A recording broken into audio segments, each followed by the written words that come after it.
মুখোশ হাজরা কলকাতার next big thing হওয়ার অনেকটাই আশা ছিল তার মধ্যে। সে অনেক ভালো নাচে, অভিনয়টা কোনো মতে চালিয়ে নেওয়ার মতো, কমেডিটা মোটামুটি। তো সবকিছু মিলে কিন্তু তার দিকে একটা আশার আলো ছিল, বাট আস্তে আস্তে কিন্তু তিনি হারিয়ে যাচ্ছেন। তো তার রিসেন্টলি একটা ফিল্ম ওটিটিতে, যে ফিল্মটার নাম হচ্ছে উগো বিদেশি।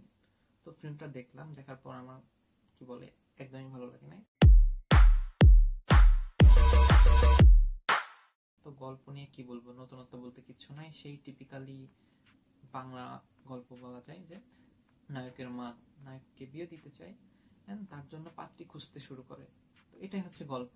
বাট এখানে টুইস্ট হচ্ছে বা নতুনত্ব হচ্ছে যে এটার প্লটটা লন্ডনে বেস্ট এন্ড নায়িকা একজন ফরেনার। তো ব্যাস এটাই হচ্ছে গল্পের টুইস্ট, এটাই হচ্ছে গল্পের নতুনত্ব।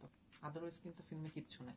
আপনি যদি গল্পের প্লটটা বা লোকেশনটা যদি কলকাতা বেস্ট করে দেন অ্যান্ড ফিল্মের যে লিড হিরোইন তার পরিবর্তে কলকাতার কোনো হিরোইনকে কাস্ট করেন, পুরো ফিল্মে কিন্তু কিচ্ছু থাকবে না। একদমই টিপিক্যাল সেই পুরনো আমলের বাংলা ফিল্মই বলতে পারি, যে জাস্ট লোকেশন অ্যান্ড ফিমেল লিডটা তার চেঞ্জ করে দিচ্ছে। তো এখানেই গল্পের নতুনত্ব প্রকাশ হয়ে গেছে। আমি জাস্ট কি বলবো, এই ফিল্মটা নিয়ে রিভিউ করারও ইচ্ছা নেই। এখানে এই গল্পে মানুষই বারবারই ভুলভাল ইংরেজি বলতেছিল এন্ড তখন তাকে কারেক্ট করে দিচ্ছিল তার স্বামী, এন্ড তারপরেই সে বলে যে তুমি তো বুঝেছো তাতেই হবে।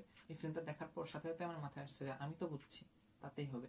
তো সেই কারণে আমি আপনাদেরকে সাবধান করতে আসছি, যারা এই ফিল্মটা দেখবেন ভাবছেন তারা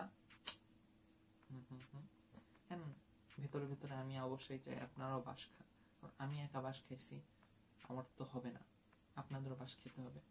তো গল্পটা রিভিউ করার মতো না আসলে। এরকম ফিল্ম 2024 সালে কেন হচ্ছে, কিভাবে হচ্ছে, এটা আমি কি বলবো, মানে বলার কোনো স্কোপই রাখে নাই। কি নিয়ে বলবো, এর গল্প, স্টোরি টেলিং বা কিচ্ছু, কোনো ইচ অ্যান্ড এভরি ডিটেলস কিচ্ছু নিয়ে বলার মতো কিচ্ছু নাই। মানে এই ফিল্মটার কোনো একটা পার্টিকুলার মোমেন্ট বা সেক্টর নিয়ে কথা বলার মতো কিচ্ছু নাই।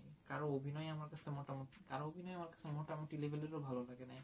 গল্পে কোনো ইমোশন মানে কানেক্ট হওয়ার মতো কিছু নাই। গল্পের শুরুতেই নায়ক নায়িকার মোমেন্ট দেখা দিছে এন্ড পুরো ফিল্মটাই তাদের যে গভীর ভালোবাসা, কিন্তু এটার মধ্যে কানেকশনই পাই নাই আমি, যে তাদের সাথে কানেক্ট হবো, তারা যে এত ভালোবাসতে তাদের শেষে যে একটা পরিণতি হবে, এটার মধ্যে আমি ফিলই পাচ্ছিলাম না।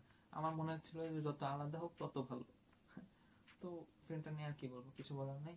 যারা দেখতে যাচ্ছেন অবশ্যই আপনারা নিজ দায়িত্বে দেখবেন, আমি তো সাবধান করে দিছিলাম, বাট আমি আসলে চাই আপনারা বাস খান। আমি একা খাইছি, আমার 2 ঘন্টা ওয়েস্ট হয়েছে, তো আপনাদেরও ওয়েস্ট হইতে হবে। Thank you, bye bye, tata.